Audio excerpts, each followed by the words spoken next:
ಚೆನ್ನೈನ ಸೋಲಿಸಿ RCB play ಆಫ್ಗೆ enter ಆದರು. RCBನ ಸೋಲಿಸಿ ರಾಜಸ್ಥಾನ್ ಕ್ವಾಲಿಫೈಯರ್ 2ಗೆ ಕ್ವಾಲಿಫೈ ಆದರು. ಕ್ವಾಲಿಫೈಯರ್ 2 ಅಲ್ಲಿ ರಾಜಸ್ಥಾನ್ನ ಸೋಲಿಸಿ SRH ಫೈನಲ್ಗೆ ಎಂಟರ್ ಆಗಿದ್ದಾರೆ. ಇಂಟ್ರೆಸ್ಟಿಂಗ್ ಅಲ್ವಾ? ಎನಿವೆ, ಹಾಯ್, ನಾನು ತರುಣ್. ಹೇಗಿದ್ದೀರಾ ಎಲ್ಲರೂ? Welcome back to another video. Qualifier 2 SRH versus RR ಬಗ್ಗೆ ಕ್ವಿಕ್ ಆಗಿ ಮಾತಾಡೋಣ. ಫಸ್ಟ್ ಬ್ಯಾಟಿಂಗ್ ಮಾಡಿದ್ದು ಹೈದರಾಬಾದ್. ಅಭಿಷೇಕ್ ಶರ್ಮಾ ಫಸ್ಟ್ ಓವರೇ ಒಂದು 6 ಹೊಡೆದ್ರು, ಒಂದು 4 ಹೊಡೆದ್ರು. ಅದೇ ಓವರ್ಲಿ ಔಟ್ ಆದರು. ಇನ್ನು ತ್ರಿಪಾಠಿ ಕ್ವಿಕ್ ಫೈರ್ 37 ರನ್ ಹೊಡೆದ್ರು. ಅದು ಪವರ್ ಪ್ಲೇಯಲ್ಲಿ SRHಗೆ ಒಂದು ದೊಡ್ಡ ಬೂಸ್ಟ್ ಆಯಿತು. ಮಾರ್ಕ್ರಮ್ 1 ರನ್ ಹೊಡೆದು ಚೀಪಾಗಿ ಔಟ್ ಆದರೆ ಟ್ರಾವಿಸ್ ಹೆಡ್ 34 ರನ್ ಹೊಡೆದು ಔಟ್ ಆದರು.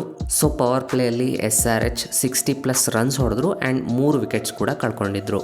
ಇನ್ನು ಕ್ಲಾಸನ್ ಕರೆಕ್ಟಾಗಿ 50 ರನ್ ಹೊಡೆದ್ರು. ಇಟ್ ವಾಸ್ ಅ ಫೈಟಿಂಗ್ ನಾಕ್. ಕೊನೆಯಲ್ಲಿ ಶಹಬಾಜ್ ಅಹ್ಮದ್ ಇಂಪ್ಯಾಕ್ಟ್ ಪ್ಲೇಯರ್ ಆಗಿ ಬಂದರು. 18 ಬಾಲಿಗೆ 18 ರನ್ ಹೊಡೆದ್ರು.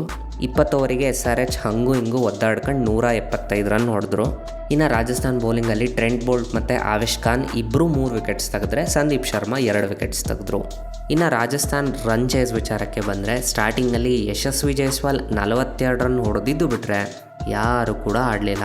ರೆಗ್ಯುಲರ್ ಇಂಟರ್ವಲ್ಸಲ್ಲಿ ರಾಜಸ್ಥಾನ್ ರಾಯಲ್ಸ್ ವಿಕೆಟ್ಸ್ ಕಳ್ಕೊಂಡ್ರು. Or maybe I would say everyone threw their wicket away. ಕೊನೆಯಲ್ಲಿ ಧ್ರುವ್ ಜುರೈಲ್ 56 ರನ್ಸಿನ ಒಂದು ಫೈಟ್ ಬ್ಯಾಕ್ ಇನ್ನಿಂಗ್ಸ್ ಆಡಿದ್ರು. But it was too late. ಇನ್ನು ಯಾವ ಬ್ಯಾಟ್ಸ್ಮನ್ ಕೂಡ 10 ರನ್ ಮೇಲೆ ಹೊಡೆದೇ ಇಲ್ಲ.